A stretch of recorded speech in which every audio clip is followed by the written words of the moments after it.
So, here we are at the Emic Learning Centre. This is the last in our season, and we're going to be talking of, this is a very difficult shiur.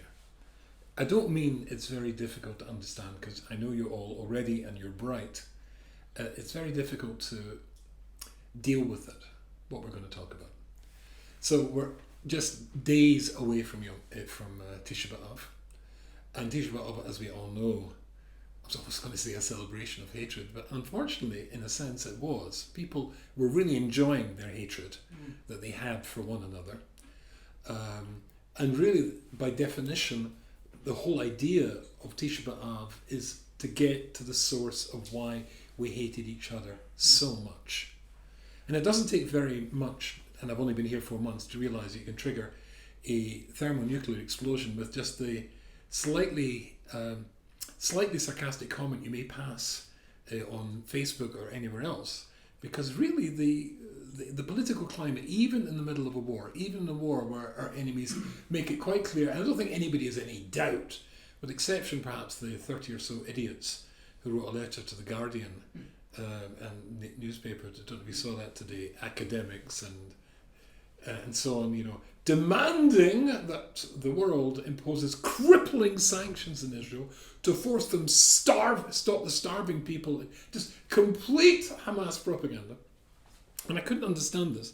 I mean, certainly during the Second World War, if a bunch of academics had written a letter, let's say, to some British newspaper, during the middle of the Second World War, demanding that we stop bombing German cities and just totally recognise the Greater German Reich, then I think that would be seen as sedition and treason. And I just don't understand. But there are... Where were these British? No, they're Israelis. Israelis at the Guardian. They wrote it to the Guardian, yeah. That's when, and when they wrote it publicly, maybe in other places as well. But when you're writing it and appealing to, the enemies of the Jewish state, to cripple the Jewish state, whose crime is defending the Jewish state, I think there's something really wrong with you.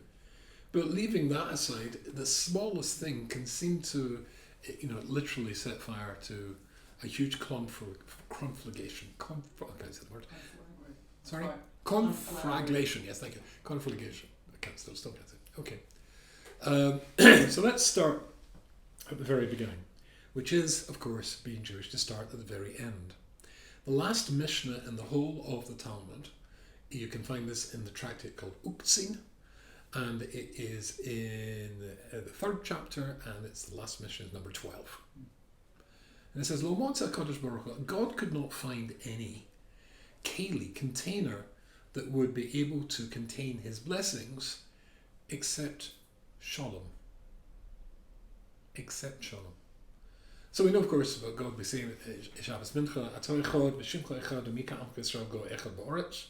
you're one, your name is one, and who is like your people?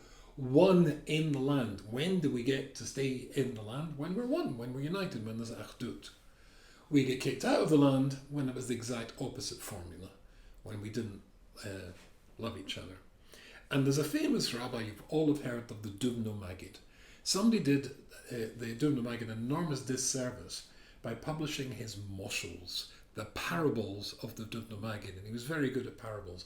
And therefore people assumed that he was really quite a lightweight, and it was just into telling stories. Not at all. His Sefer is in 3 volumes called Ol Yaakov, very deep stuff, but he certainly did employ moshelim, but there's depth there. And he asks an incredibly interesting question.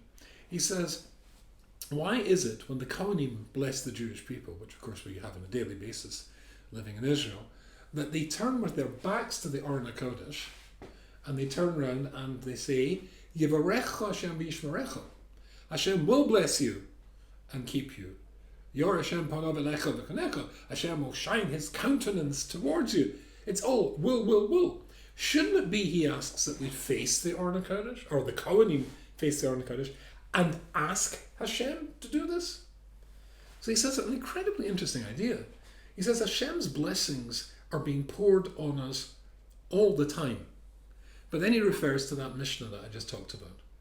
God cannot find a container for his blessings except Shalom. And he gives a moshel. So here we go. Of course, a moshel. Imagine a barrel what do you call somebody who makes a barrel? A cooper. A cooper, well done. Now, I don't know if you've ever seen a barrel being made, but we people who come from England, particularly us Mancunians, we're not too far away from another city called Liverpool.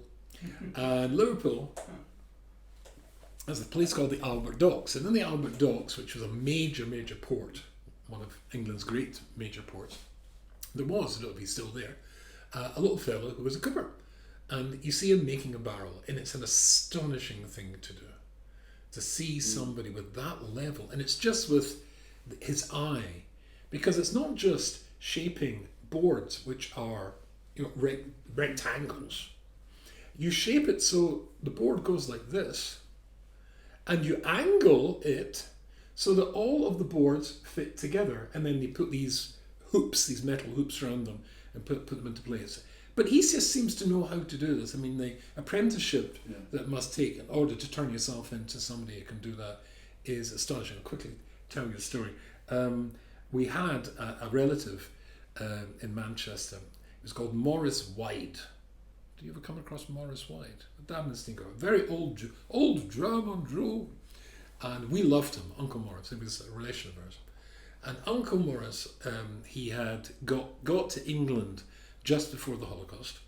He was interned in a thing called the Kitchener camp in the south coast of England. The British only took Jewish refugees who had a skill. It wasn't philanthropic. So if he had a skill that they could use, so he got himself taught the rudiments of carpentry and claimed to be a carpenter, but he was actually a travelling salesman. Anyway, so he got naturalised British citizenship, and he travelled from the Kitchener camp to London and was literally filling out the papers for his wife and little baby boy to join him when England declared war on Nazi Germany. Of course, he never saw them again. After the war, he moved to South Africa, but the place which he came from, which was Germany, but had now become part of Poland, part of the post-war settlement, and the South Africans were very suspicious of communists, and so he moved to Rhodesia.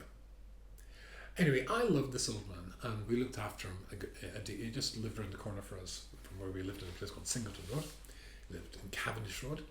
And I went round there once, and there was a chess set. Now, this chess set was very, very remarkable because he got it in Africa, in Rhodesia, as it then was, now Zimbabwe. And it was a beautiful set. It was hand-carved wooden pieces, white wood, black wood. African wood is very different to European wood. It's very hard. I think it's called ironwood, actually. And the pieces were remarkable. Instead of a castle for the castle, there was a thatched hut. Instead of a horse for the night, there was a springbok, the African deer. Right? It was absolutely beautiful. The pawns were all African maidens, dressed the way African maidens are usually dressed, which is to be not usually dressed. But anyways, they were all there. It was absolutely beautiful. There was one pawn missing. And this had been given to him by a stepson, because he remarried afterwards in Rhodesia.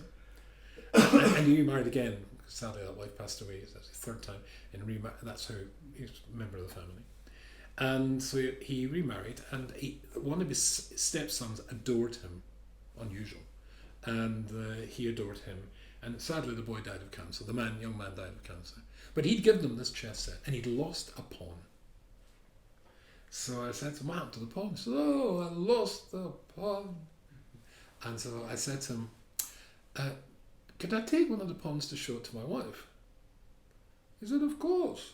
That was not why I wanted it. So I took it, and I decided I would make him another pawn. So I'm handy, I can do things with my hands, I'm artistic, I can draw and stuff like that. So I spent 4 days very carefully with precise measurements. Had the pawn, where's the head, where's the chin, etc.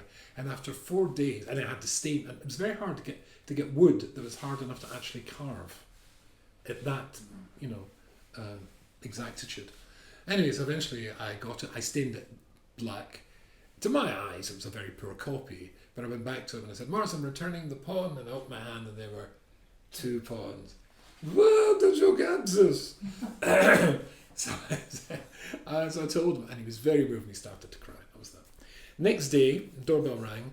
I went to the doorbell, and there was Morris and his wife, my brother-in-law's mother, and he had a present for me, a gift for me. And when I opened the bag, it was the chess set, Wow. which was very, very beautiful. But what does an Orthodox rabbi do with 16 semi-naked African maidens? That's it. Carve 16 1. Yeah. Oh, yes, that'd be a good idea. Right. But later on, when I started to lecture in South Africa regularly, which I used to go once or twice a year when I lived in Manchester, I went out to a marketplace one day, and there was a guy carving them. It must be a standard thing to do, but it was astonishing because he was and he was talking to somebody. He wasn't even looking at him. It was an astonishing thing, and I could see this, blah, blah, blah, and it was perfect. I had measured millimeters and slowly sanded or cut and said, just in case it. I think I was stood there for an hour. He would have made an entire set. It was an astonishing thing to see. The carving of the barrel, it has to be perfect.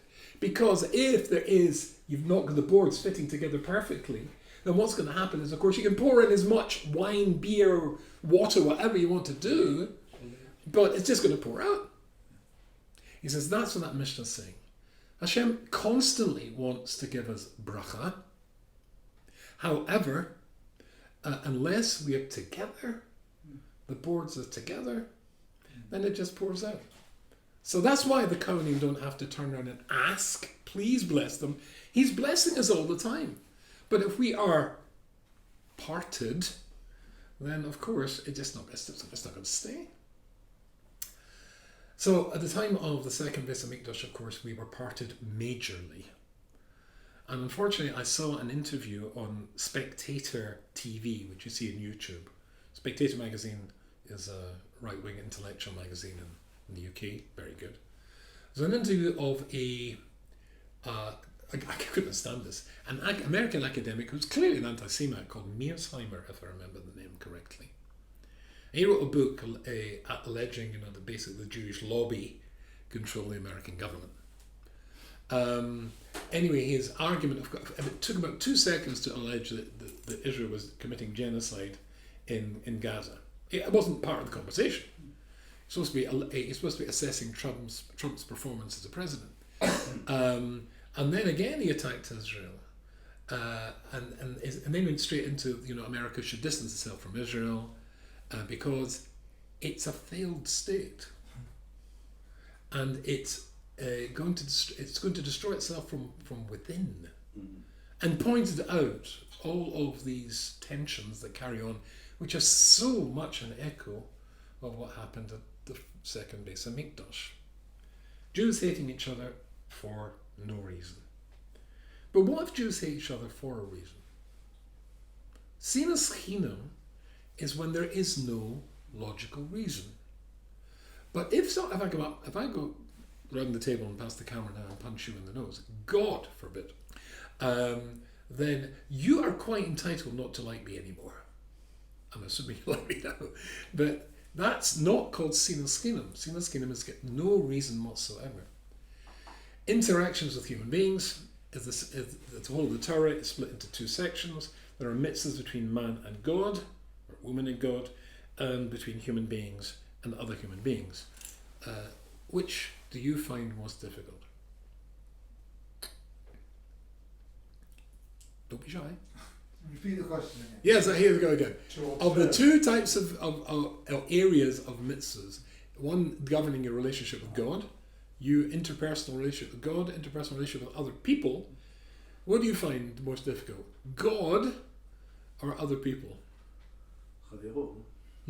Yeah. I find God. Oh, you find God? Oh, that's interesting. Oh, Oh, really? This is the first time it's talking. it's not because anything against God. It's just No, I'm sure Abe's got nothing against you either.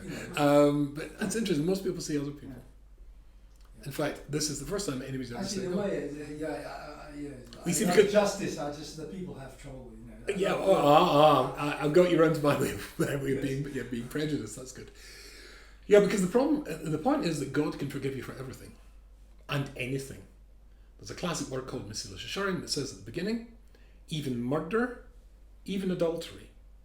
Now that's a very hard concept to grasp, because how can you forgive somebody for murder if he's murdered somebody with a dead body lying there? There's a person who should be in the world who's no longer in the world because of your actions. So what is your regret if you've done tshuva? Also, I've got to say, if you've done tshuva, if you regretted it, right? So if you regret it and done sincere tshuva, God can forgive you for murder. Adultery? Suppose before 1967, the free availability of the contraceptive pill, somebody committing adultery with another man's wife, there's a strong possibility he'll bring a life into the world that shouldn't be here. We call that life a mamzer, right? An inappropriate life. So either in murder you've taken a life from the world that should be here, or in the case of adultery you've brought a life to the world that shouldn't be here. Yeah. So in which case, either there's a reality which has been created by your actions, and how does your regret in any way change that? And the answer is, and here's some interesting words. In fact, of all of Judaism I know, these words are the most inspiring and most exciting. He says, normally if you consciously do something really bad that God doesn't want you to do, and you know he doesn't want you to do it, it should be lightning bolt. And you're sort of like a blob on the floor. But he doesn't do that. He gives you a long time in the hope that you change yourself. And here's the words that are exciting. And when you do, he considers akirat harotzon, akirat hamaseh. The removal for the desire for the thing is as though the thing itself never happened. But there's a dead body there, or there's a whining baby there. That's the reality. So how did that possibly happen? So the Rambam famously says, if you think of the classic example of how do you know that you have actually changed, you're a Baal Teshuvah or Baalat Teshuvah. So the classic example he gives is you find you did some sexual crime, adultery, whatever, adultery with another man's wife, or just cheating, I think they call it in America, outside the marriage. Let's say it's a fellow he's got a big law firm, and he's got there's a beautiful new secretary working there, and they're working late one night and nobody's there, and he is passionate about her, she's passionate about him, and inevitably you know what comes next. But then he regrets it. He's married, he has children, he regrets it. And how do you know you're a Baal Tshuva? He finds himself a month later in the exact same circumstances. And the Rambam keeps emphasizing the same desire, the exact same level of desire, the passion scale of a passionometer, if there is such a thing, the exact same availability. She is as passionate about him as he is about her. And the same availability, nobody's going to see what's going on, right? It's precisely the same as before, but this time he doesn't commit adultery. So what's changed? He's changed. That's to say, the person who did this action last time no longer exists. He may look exactly like you. He may get the same accent, but that person's changed. That person no longer exists. Okay, I always have to emphasize at this point, the Rambam is not saying, therefore go and try it out to see if you've changed. The probability is that you will not. But how would you know if you've changed? Right? And God can forgive you for that. That's big. But people find it very hard to forgive. People find it very hard to forgive. Sadly, some people find it very hard to forgive things that are quite easy to forgive. A very good friend of mine, a rabbi in Manchester called Rabbi Yossi Chazan, tells me that his synagogue, which is called, what's it called, John? Holy Law Synagogue. He says, I hear rumours it's changed, it's become a lot more sort of Haredi and stuff like that these days. But when I lived in Manchester, it was, in the warmest and best sense, a typical Anglo-Jewish shul. It's called an old United Synagogue. Middle of the road, but that was not pejorative. I don't think when I said it when I said it. But he said, and it was also quite an elderly shul. And he said he sees, or used to see. He said once, I see almost every month the exact same scenario. I have to go to visit some old fellow or some old lady who is dying. She's in a coma, surrounded by her family who've come round from near and far to be with her in her last moment. And somebody will take him aside, a brother, a sister, to explain that they regret so much they haven't spoken to their brother for 25 years. And now it's too late. And he said the really sad thing is they can no longer remember what they fell out about. And that's truly tragic. That's truly tragic. Usually money, Yerusha, who got the bobbies, the Saftas, silver candlesticks, right? That sort of thing. Now that's truly tragic, because I mean there are things you can go over. The Rambam famously talks in Moreh Nevuchim about 4 levels of suffering. The first level of suffering, the Rambam says, is a material suffering. You were rich and you lost all your money. Second level, he talks about you were healthy and you lose your health. Stroke, whatever. Third level is vicarious suffering. Somebody you love very much, a spouse. I just went to the council with my wife today because a couple we know very, very well. Her 5th battle with cancer, and she's not doing well. And I had the idea last week for another people in the same situation. I said, why don't we go and daven at the hotel together? But they're both in America. I said, I'll go to the hotel and we'll do a video and we'll all 3 daven together. And it was a nice thing to do. That's vicarious suffering, when you're suffering for somebody else. The last very, very enigmatic thing he says is, the worst level of suffering is no suffering. No suffering. Anyway, if I go into that, that'll take us way, way off, but I'd like to come back to that. Lost. Well, yeah, I can. I do it all the time, because then I get totally lost. I want to get back to this one. But I'm saying but the least of challenging things you'll face in life is only money, right? If let's make it easy. If you had to choose one of those, we'll do the first 3. Forget the enigma. If you're going to choose the one of those to have, make sure it's just money, yeah, rather than health, or rather than somebody you love very much dying. That's much harder. So, but for some people, vicarious suffering is actually that. What? That somebody else dying is if it's your child. It's your suffering. It's not. You suffer for somebody else that you love. You're not suffering for their suffering. You're suffering for your own suffering at their. Oh no! I think it's not hard to think of a mother or a father seeing their child suffer and say to God, "Please give it to me. Yeah. Okay, Give it before to they me. die. You take that suffering. Yeah. You'll take their suffering." Yeah, yeah. My late wife said to me many times, it drove me mad, "This is much worse for you than it is for me," which was not true, but it was nearly true. Because vicarious suffering can be absolutely terrible. But what I'm trying to say is there are whole families and whole relationships that fall to bits because of money. And money is something that ultimately you can go over.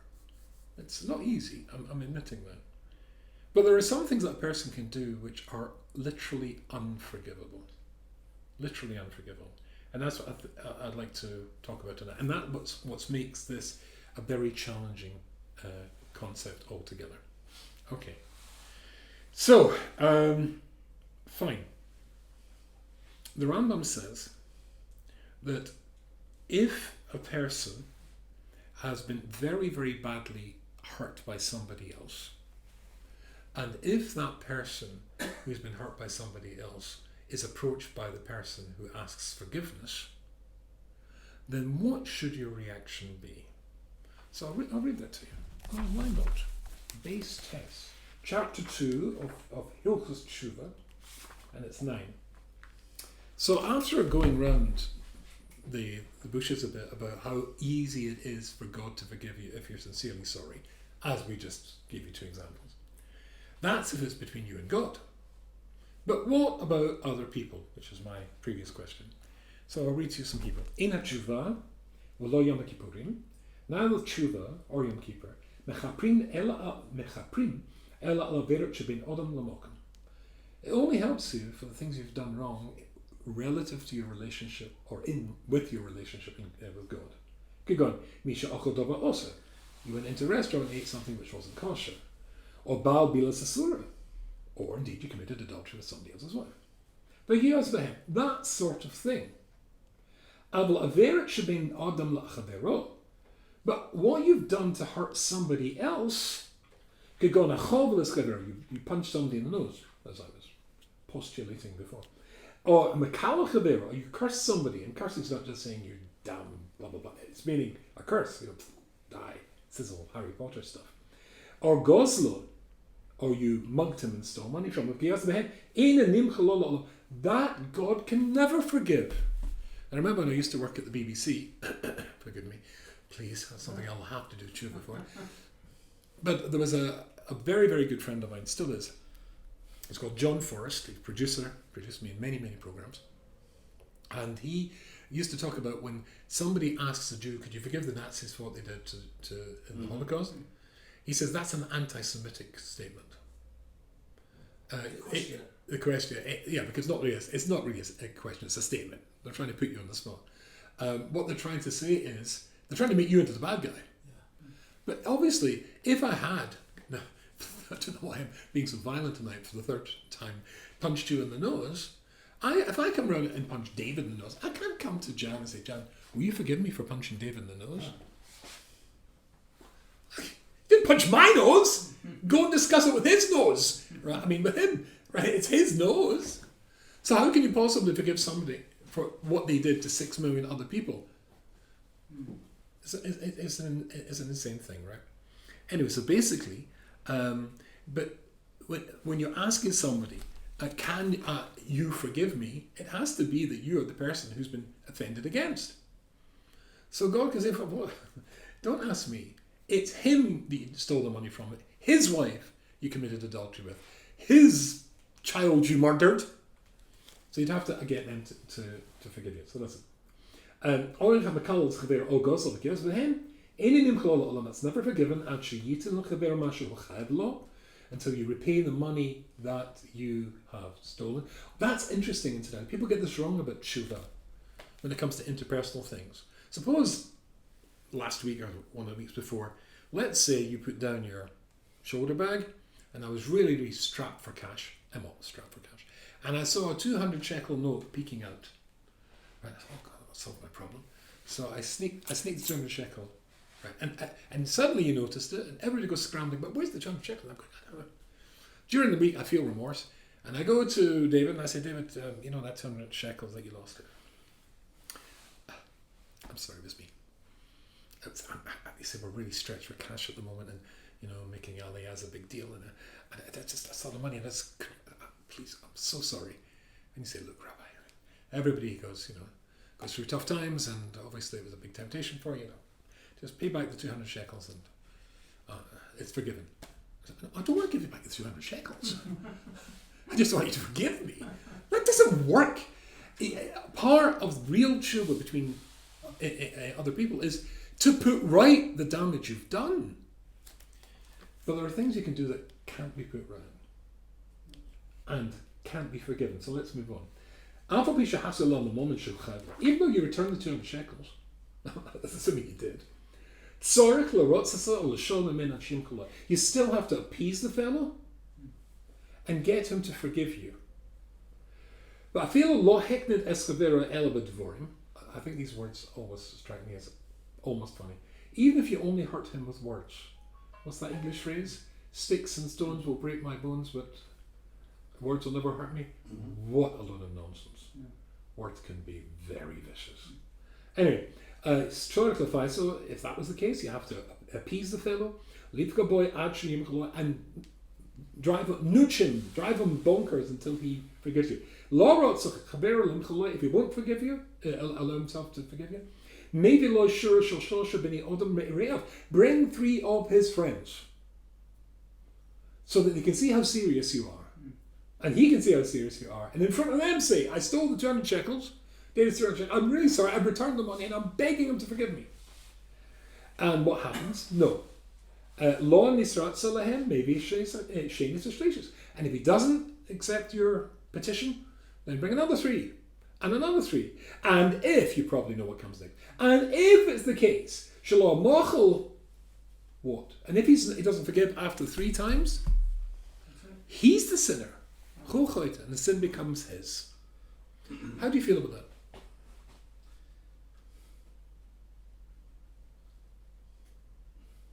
It always troubled me.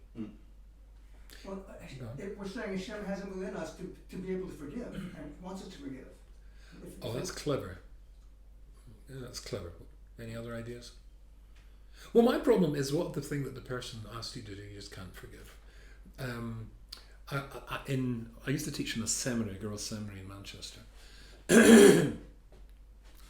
And there was a girl there.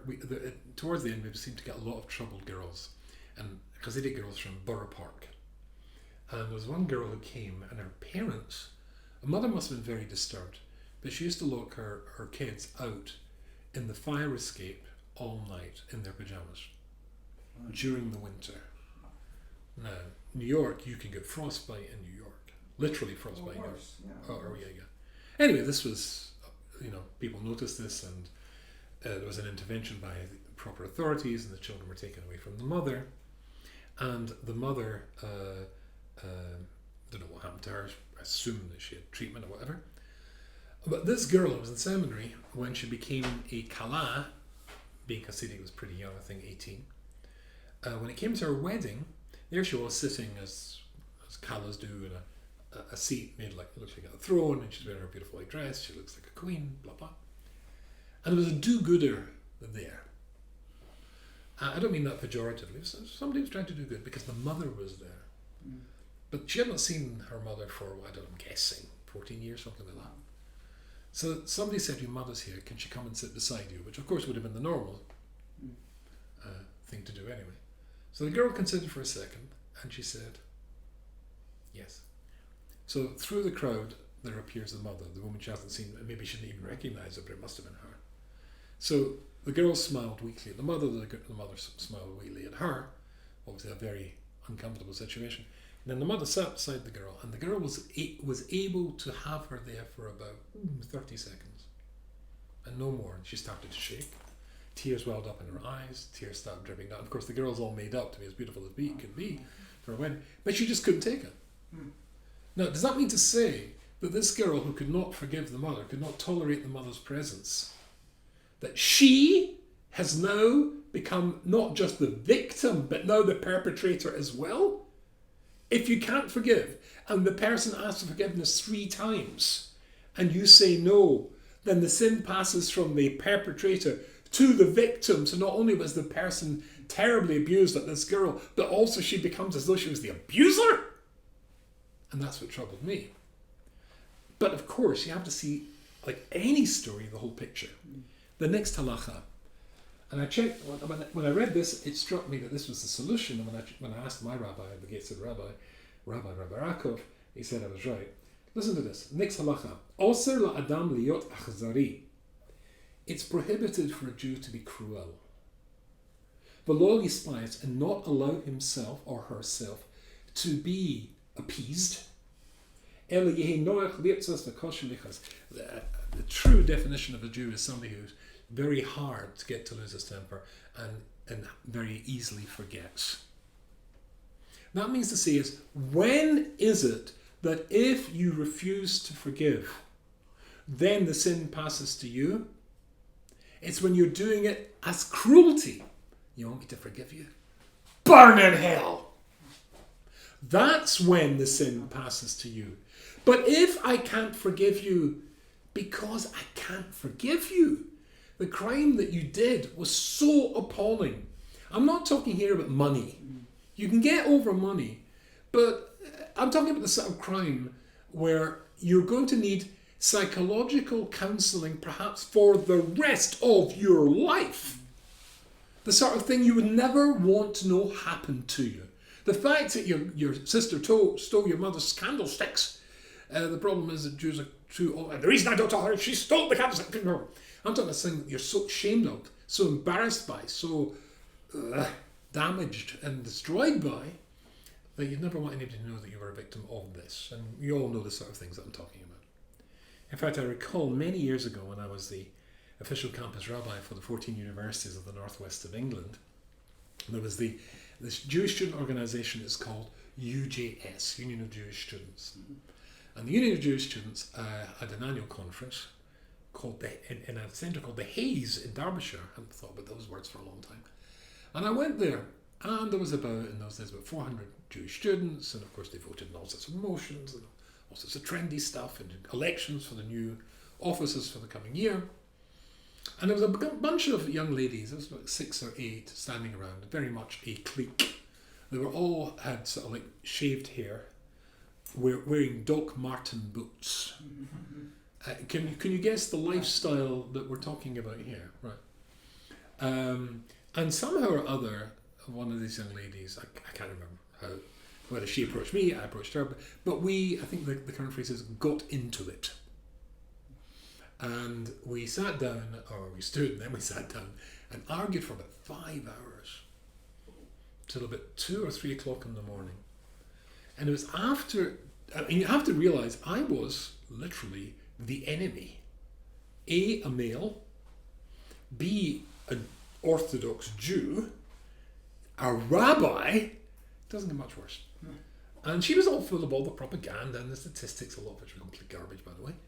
But at 2 or 3 o'clock in the morning, after many an argument, I think I'd somehow managed to establish my credentials and my sincerity as just being another Jew concerned about the obvious and clear pain of this young Jewish girl. And it was at that stage she told me that as a little girl, she was regularly sexually molested by her uncle. So I said to her, I honestly can't imagine anything worse happening to a little girl than happened to you. It's just that in not being able to let go of it, in not being able to forgive it, you're effectively allowing your uncle to rape you every single day of your life. Because if you can't let go of the pain of the past, then the pain of the past becomes the pain of the present. The abuse of the past is the abuse of the present. And far more than you ever give to somebody by forgiving them, you give to yourself by forgiving them. Because then you start to let go of that pain, and then you start to heal. There was a TV program I used to appear regularly on in the UK. It's called the Heaven and Earth Show. UK broadcasters, the BBC, particularly, have a statutory, to get a license to broadcast, there's a statutory requirement to broadcast religious programming, which the BBC, of course, is very uncomfortable with, but they do it reluctantly. It's got to some programming that's got an ethical, moral, religious input.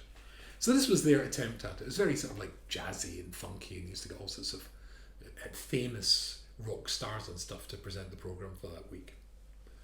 Anyway, and I was on regularly, and they asked me to come in and discuss the subject of forgiveness. It was me and another person, and this woman, it turned out, her sister had been murdered by a couple, husband and wife, who were serial killers, called Fred and Rosemary West.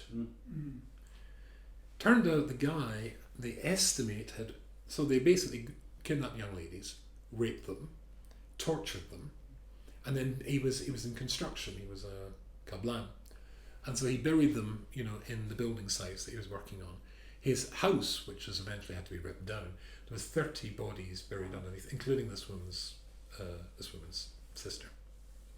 Now, in the business of psychotherapy, they generally say it takes 5 years to go over a death. That's a death of a parent, let's say, which is something we all want there to be. The alternative is not acceptable. We all want our children to be sitting Shiva for us, not the other way about. Okay, but so it's a natural thing. I'm not in any way belittling the pain of losing a parent. I've lost 2, but it's natural. To get over that natural thing that affects, as they say in general, everybody, takes about 5 years. But how long it takes to get over the death of a parent who didn't die due to a heart attack or cancer or whatever, but because they were murdered. But not just murdered, but murdered and tortured. I don't know how long that takes to go over, if ever. Anyway, this woman who was sitting next to me, she had gone to an annual conference that takes place in the United States, which is for the close relatives of people who have been murdered. And in the United States, murder is, in some states, a growth industry.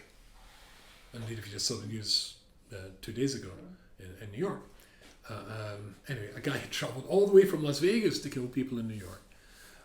So basically, she'd gone to this conference, and the conference was fully equipped to bring the best therapeutic help for people in this situation. So there was like Alcoholics Anonymous sitting in a circle and people telling the story, and then there was psychologists, psychiatrists, and life coaches. There were priests and imams, rabbis, anything you could possibly want, and nothing had worked. So she went back again the next year, and again nothing worked. But as she explained, she'd just come back from the third year, and somebody had said something which had made all the difference in the world. And this was what he'd said: forgiveness means giving up the hope of a better past. Forgiveness means giving up the hope of a better past.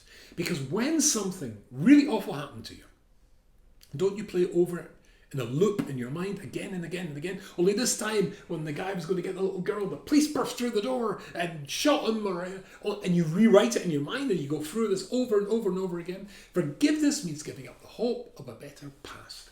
It was so brilliant.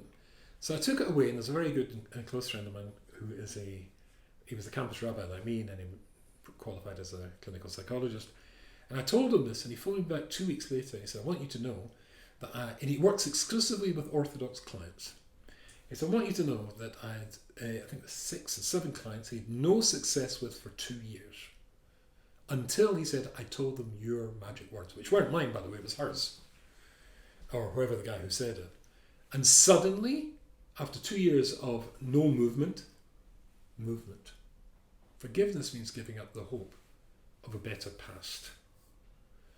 And if it is the case that something has happened, I certainly hope that doesn't apply to anybody here, but it will apply to somebody in your life, either in the past, in the present, or in the future you'll come across. You'll come across somebody who's gone through hell, right?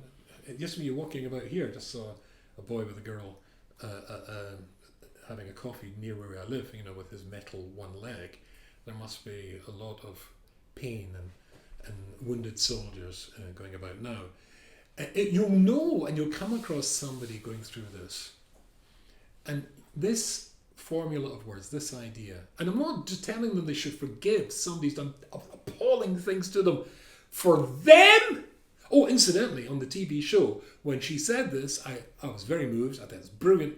And then I said, but don't forgive somebody who doesn't want forgiven. Don't forgive someone who doesn't want and doesn't ask for forgiveness. Incidentally, the Nazis aren't asking Jews to forgive them.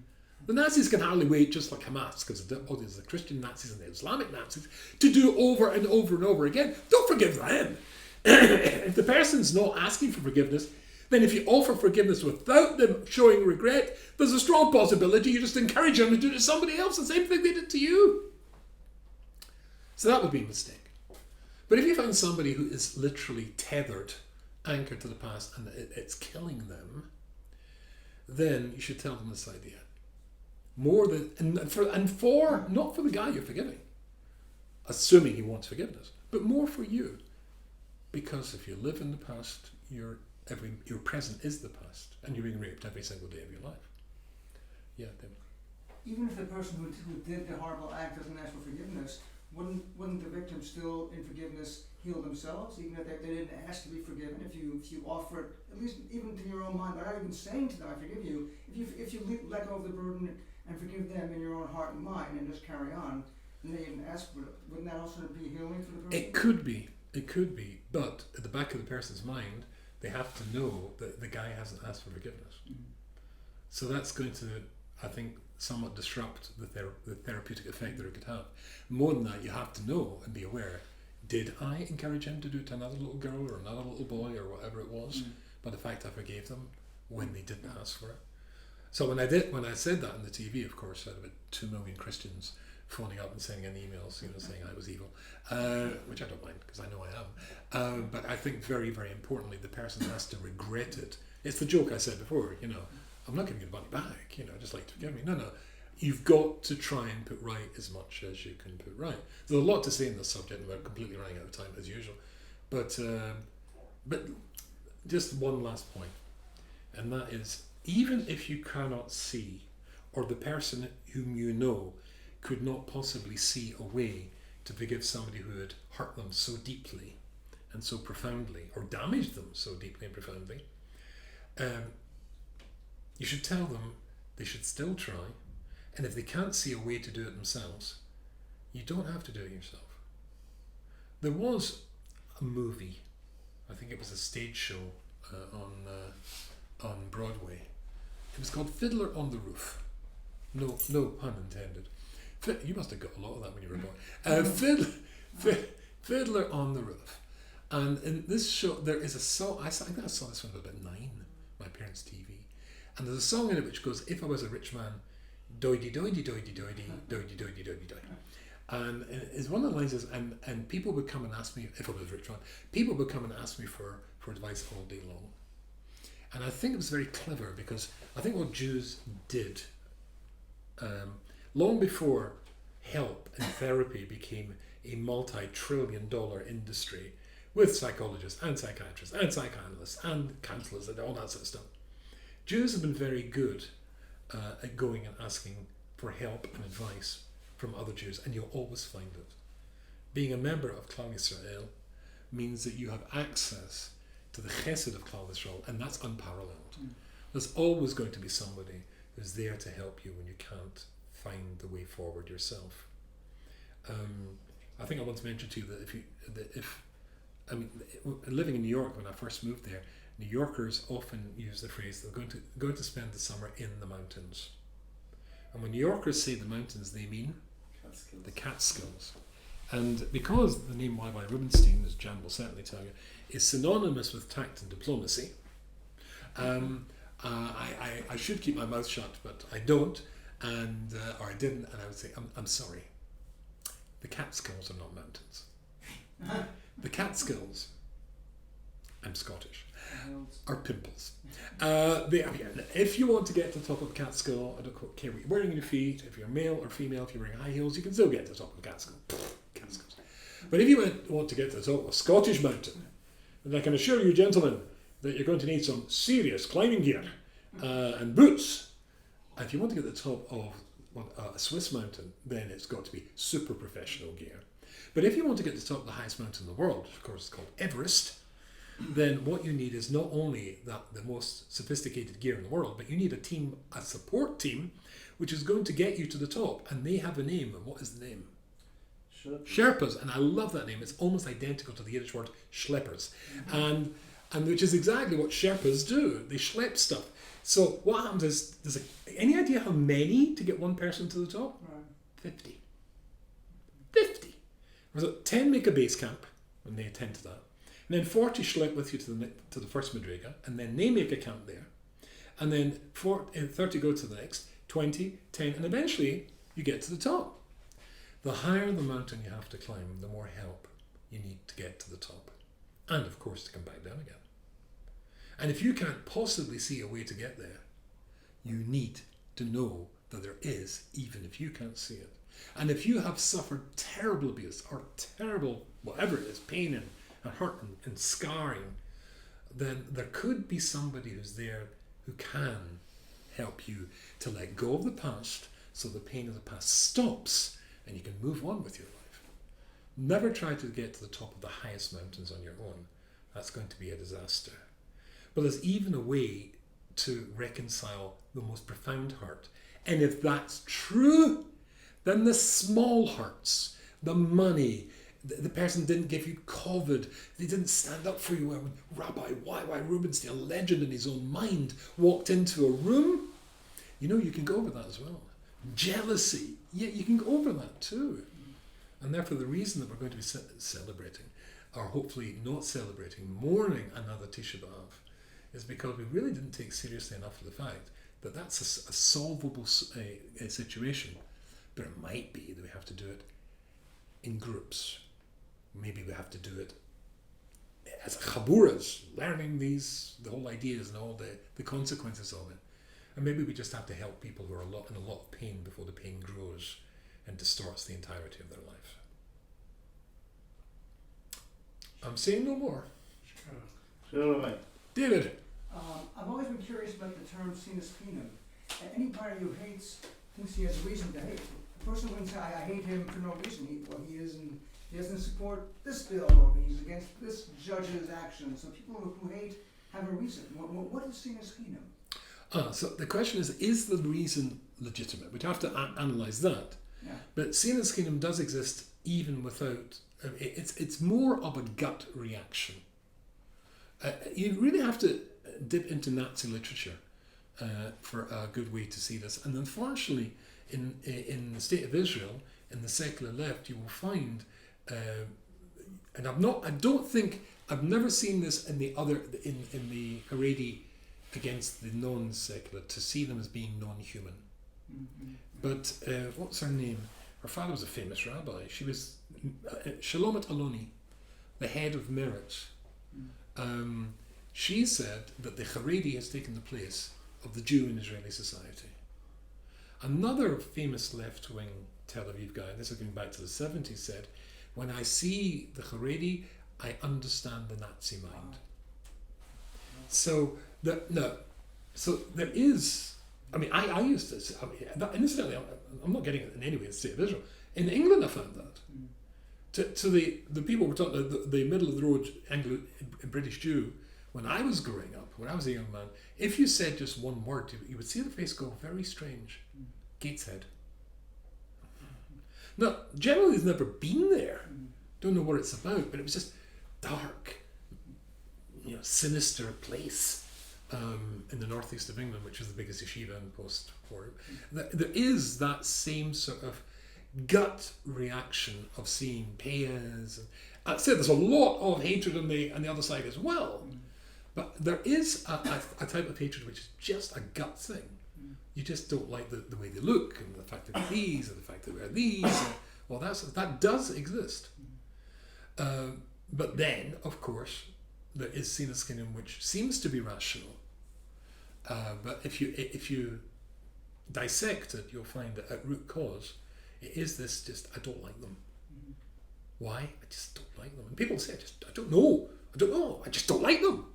Because they can't rationalise it. And that irrational hatred is, I think if we can deal with that, then again, everything else falls into place.